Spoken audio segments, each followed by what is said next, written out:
O governo edita uma medida provisória que tem a finalidade, veja bem, de alterar um artigo de lei, o artigo 3 da Lei 5.684, lei esta que foi alterada por essa Casa no dia 2 de agosto de 2017. Porque no dia 2 de agosto de 2017, nós alteramos a lei. E esta alteração, ela ocorreu em função de disciplinar o Serviço Público de Transporte Rodoviário Intermunicipal de Passageiros. Ora, o governo cometeu um erro crasso. Ao mandar o projeto, ele suprimiu os parágrafos 3º e 4º do artigo 13 e, com isso, tornou mais difícil a aplicação da medida provisória. E, para corrigir um erro, ele edita uma medida provisória. Então, veja bem, medida provisória, diz a Constituição, que tem que ser utilizada em situações excepcionalíssimas para questões urgentes e relevantes. Urgentes e relevantes. Esta questão da urgência e da relevância não é um critério subjetivo, amplo senso.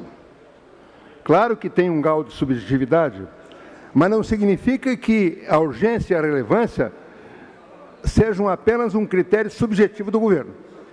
Então, é evidente que esta medida provisória, que é para corrigir um erro, não obedece a esses critérios. Mas nós estamos criando a medida provisória, senhor presidente, por uma terceira situação, para a burrice.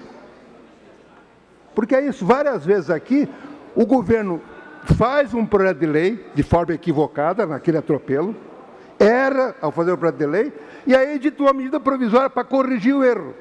Então tem urgência, relevância e burrice. Deve ser isso. Não consta na Constituição que por falta de planejamento, porque mandar um projeto equivocado, como várias vezes diz aqui, foi equivocado, mas claro que é equivocado. Porque manda na pressa, vota sem muita atenção e daí comete esse erro.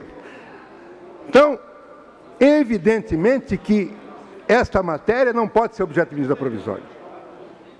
Por isso que a Constituição exigindo que se vote antes da admissibilidade, nós deveríamos, se respeitássemos a Constituição, votar contra a admissibilidade.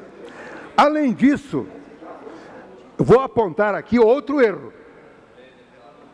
que não vem depois da medida provisória para corrigir esta questão.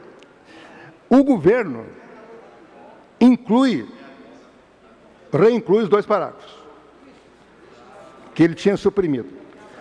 Mas um dos parágrafos que estava na lei 6.059, que é de 1980, diz o seguinte, as infrações passíveis de serem cometidas pelas empresas transportadoras, assim como as respectivas penalidades, serão discriminadas através de decreto do Poder Executivo. Ora, isto dizia a lei de 1980. A partir da Constituição de 88, claramente não posso ter um decreto do Executivo dizendo quais são as ações que serão passíveis de serem consideradas infrações. Eu tenho que ter uma lei, estrito sensu, para que eu possa determinar quais são as infrações que vão ser penalizadas. Eu tenho que ter uma lei estrito sensu. O que esta quase repristinação da lei anterior através de medida provisória de forma equivocada faz? Diz isso, repristina os 2 dispositivos, que eram da lei lá de 1980, e ao repristinar coloca novamente esse dispositivo. Repito, as infrações passíveis de serem cometidas pelas empresas transportadoras, que são objetos aí das multas, assim como as respectivas penalidades serão discriminadas através de decreto do Poder Executivo. Só para concluir meu raciocínio, senhor presidente, não vou ocupar os 10 minutos que... 2 minutos para ser generoso com Vossa Excelência.